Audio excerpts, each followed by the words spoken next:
అందరికీ నమస్కారం. శ్రీ ఎన్టీఆర్ జన్మదిన సందర్భంగా ఆయన స్మృతులను మళ్ళీ ఒక్కసారి జ్ఞప్తికి తెచ్చుకోవటం చాలా సంతోషదాయకం.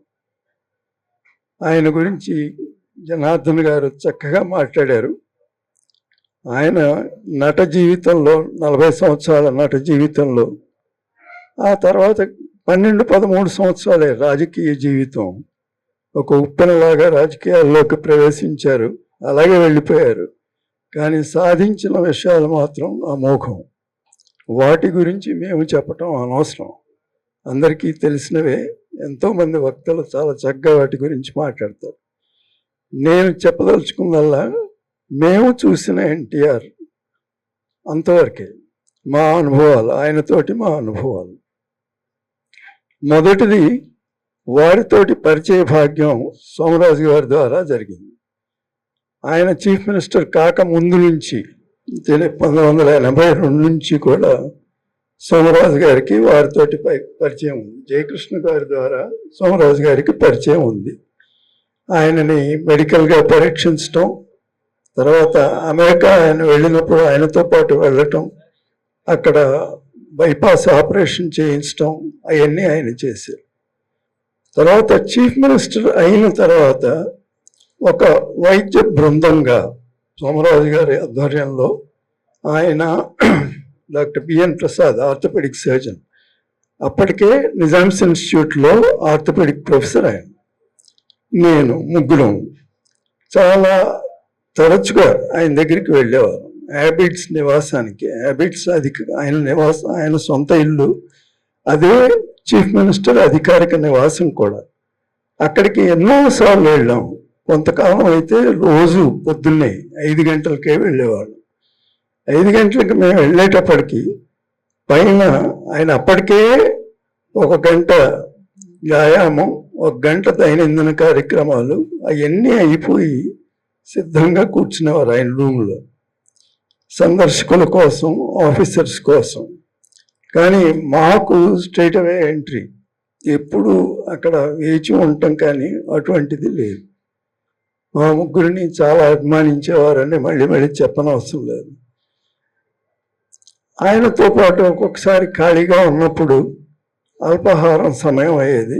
అల్పాహారం మమ్మల్ని కూడా తీసుకోమని ఒత్తిడి చేసేవారు. ఆ రోజుల్లో దివంగత శ్రీ సాయి కృష్ణ, తను దగ్గర రోజు మేము వచ్చే టైంకి అక్కడ ఉండి తండ్రి గారికి ఏర్పాట్లు చూసేవాడు. మామూలుగా ఎప్పుడు గంభీరంగానే ఉండేవారు. సోమరాజు గారిని నన్ను డాక్టర్ గారు అనే పిలిచేవారు. కానీ ఎందుకో ఒక్కొక్కసారి డాక్టర్ బిఎన్ ప్రసాద్ని చూసినప్పుడు ఆయనకి చిలిపితనం కనపడేది. ఆయన్ని చిన్న డాక్టర్ అని పిలిచేవారు. ఎందుకో ఆయన చిన్న డాక్టర్ అని ఆయన మనసులో పడింది, సైజుని బట్టి అనుకుంటాను. బట్ ఏం చిన్న డాక్టర్, నువ్వు చాలా అబద్ధాలు చెప్తావు అంట కదా, అందుకే నీకు ఆడపిల్లలు, 2 ఆడపిల్లలు. అది ఎన్నిసార్లు అన్నారో చెప్పలేము. అట్లా కొంతకాలం డైలీ వెళ్ళేవాళ్ళం. తర్వాత తగ్గింది, అప్పుడప్పుడు వెళ్ళేవాళ్ళం. అప్పుడప్పుడు చూడటం కూడా ఆ బంధం చివరి దాకా కొనసాగింది.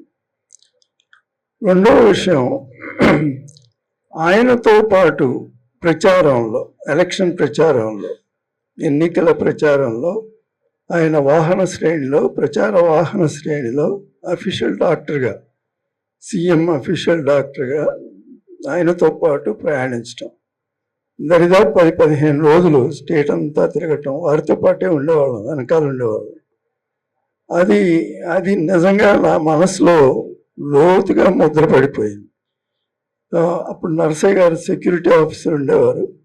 చాలాసార్లు నరసయ్య గారు నేను ఒకే కారులో ఉండేవాళ్ళం. ఒకసారి మా కారు చైతన్య రథం ముందు పెట్టేవారు, ఒకసారి చైతన్య రథం వెనకాల ఉండేవారు.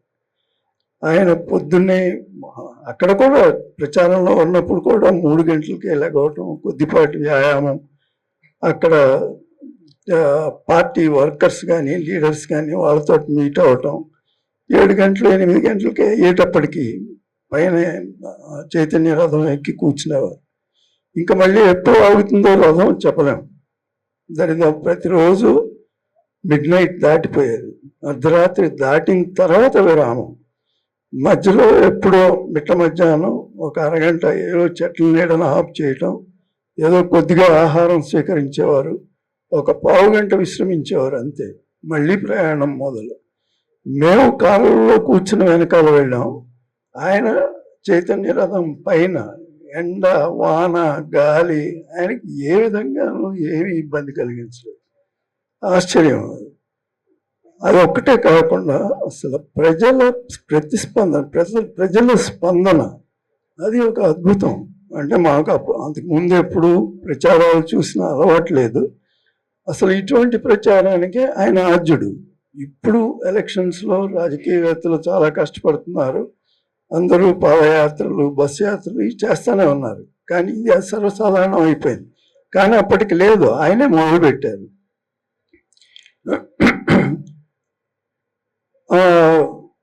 రెండు గేయాలు వేసేవారు. మా తెలుగు తల్లికి ఒకటి, రెండోది చేయెత్తి చేయకొట్టు తెలుగువాడు.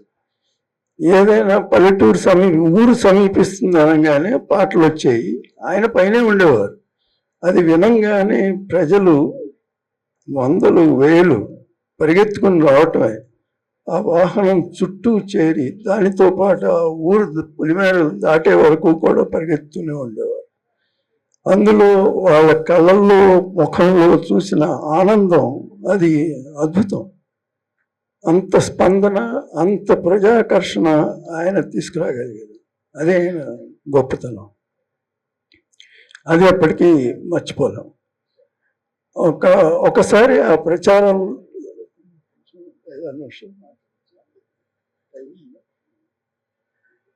ప్రచారంలో ఉన్నప్పుడే ఒకసారి చిత్తూరు సమీపిస్తున్నప్పుడు వచ్చిన యాక్సిడెంట్ జరిగింది. చైతన్య రథం ఎప్పుడు దివంగత హరికృష్ణ గారే నడిపేవారు, వేరే డ్రైవర్లు నడపడం చాలా తక్కువ. చిత్తూరు ప్రవేశిస్తున్నప్పుడు ఒక లో బ్రిడ్జి ఉంది, రైల్వే బ్రిడ్జ్. అది కొంచెం ఆయన వెనక్కి జరగటం కొద్దిగా ఆలస్యమై సరిగ్గా నడినెత్తిన తాకింది. అది మామూలు వ్యక్తికి అయితే అది చాలా ప్రమాదకరమైన దెబ్బే. ఆయన అంత బలమైన మనిషి కాబట్టి దాన్ని ఓర్చుకున్నారు. పైన చర్మం చిట్లి, తర్వాత అక్కడ సిఎంసి వెల్లూరు తీసుకెళ్ళాం, అక్కడ కుట్లు వేశారు. అదంతా కొంత టైం తర్వాత జరిగింది. ఈ దెబ్బ తగిలిన తర్వాత తిన్నగా చిత్తూరు పట్టణంలోకి ఎంటర్ అయ్యాం. పెద్ద వేదిక ఎక్కడో చాలా ఎత్తున నిర్మించారు. ఆయన అది మామూలుగానే ఎక్కారు. ఎక్కి ఒక అరగంట సేపు ప్రసంగం. ఈ అసలు దెబ్బ ఆయనకి గుర్తే లేదు. తర్వాత వెల్లూరు వెళ్ళిన తర్వాత సిటీ స్కాన్ అయి చేశారు. సిటీ స్కాన్లో అదృష్టవశాత్తు ఎముకకు కానీ బ్రెయిన్కి కానీ ఏం దెబ్బ తగలలేదని తేలింది. ఆ వార్త తెలిసిన తర్వాత నారాయణ ప్రసాద్ వచ్చి జాయిన్ అయ్యాడు. తను రోజు కట్టేవాడు. ఒక్కరోజు మాత్రం సిఎంసిలో ఉన్నారు. తర్వాత మళ్ళీ ప్రయాణం అయ్యారు. ప్రయాణం మళ్ళీ ఆ ప్రచారం అలా సాగుతూనే పోయింది. ఇంకొక విషయం చెప్పటం, ఆగస్ట్ 1984 ఆగస్ట్లో జరిగిన సంక్షోభం. అప్పుడు ఆయన అమెరికా నుంచి తిరిగి వచ్చిన తర్వాత సోమనాథ్ గారితో పాటు తిరిగి వచ్చారు. తిరిగి రాగానే సంక్షోభం ఉద్భవించింది. ఆయన చీఫ్ మినిస్టర్గా దిగిపోవాల్సి రావటం అది జరిగింది. సో అక్కడి నుంచి యాబిడ్స్ నివాసం నుంచి ముషిరాబాద్ సినీ స్టూడియోస్కి అందరూ షిఫ్ట్ అయ్యారు. కింద చాలా కోలాహలంగా ఉంది. అప్పుడు ఇది జరిగినందుకు తెలుగుదేశం పార్టీయే కాకుండా అన్ని పార్టీలు, అన్ని ప్రతిపక్షాలు కలిసి వచ్చినాయి. ఆ రోజు కింద నాకు గుర్తుంది, నేను ఉన్నాను అక్కడ. చాలా కోలాహలంగా ఉంది. అన్ని పార్టీల నాయకులు అక్కడ ఉన్నారు. ఎన్టీఆర్ మాత్రం పైన ఆయన గదిలో విశ్రమిస్తూ ఉన్నారు. అంటే అప్పుడే అమెరికా నుంచి తిరిగి వచ్చారు. బైపాస్ ఆపరేషన్ అయ్యి 1 నెల కూడా కాలేదు. ఆ స్థితిలో ఉన్నారు ఆయన. ఆ పక్క గదిలో నేను ఆ రోజు రాత్రి అంతా ఆయనతో గడపడం జరిగింది. మనస్సులో చాలా ఆందోళన, చాలా కోపం, ఉద్వేగం ఉండి ఉంటాయి. బయటికి మాత్రం ఏమీ కనపరచలేదు. అటువంటి మనిషి ఆయన.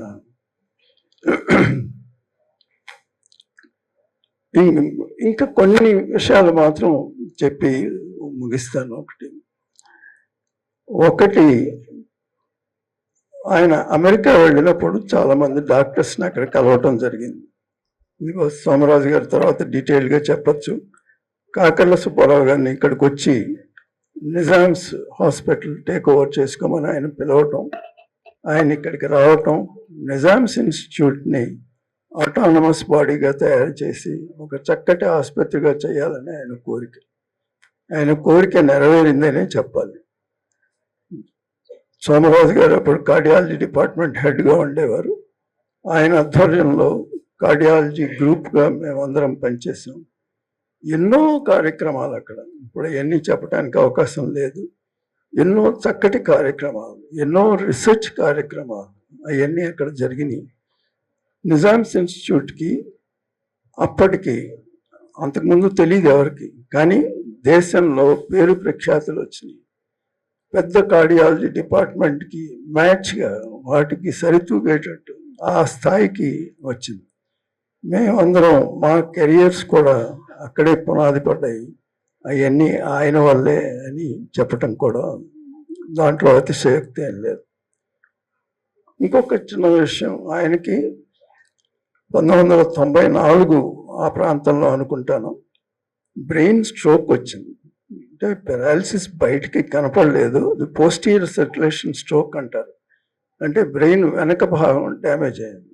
అది డ్యామేజ్ అవ్వటం వల్ల నడిచేటప్పుడు స్టెబిలిటీ లేకపోవటం, తోలటం, దానికి మించి దృష్టి లోపం వచ్చింది, డబుల్ విజన్ వచ్చింది, రెండుగా కనపడేవి. అవి మామూలు వ్యక్తులు ఎవరు సహించేవి కాదు. బాంబే నుంచి పెద్ద న్యూరాలజిస్ట్ వచ్చి చూశారు, చూసినా కూడా చేయగలిగింది పెద్దగా ఏమీ లేదు. ఆయన శ్రమతోటి ఫిజియోథెరపీ కావలసినవన్నీ చేసి నెమ్మదిగా కొంతవరకు ఆయనే సరిదిద్దుకోగలిగారు.